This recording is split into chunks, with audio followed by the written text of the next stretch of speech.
Ups. Hvad den skriver til mig? Det står på russisk eller et andet sprog. Men der hjælper hente.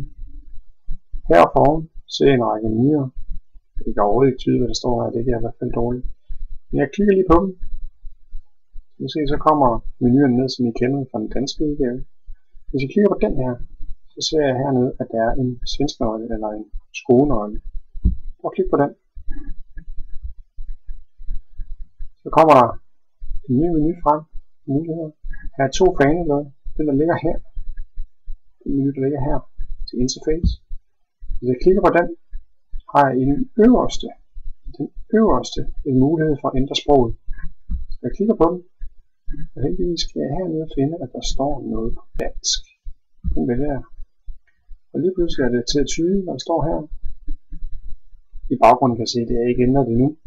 Men hvis jeg klikker på OK, kan jeg se, at nu har menuerne så også fået det rigtige sprog, som de fleste ønsker.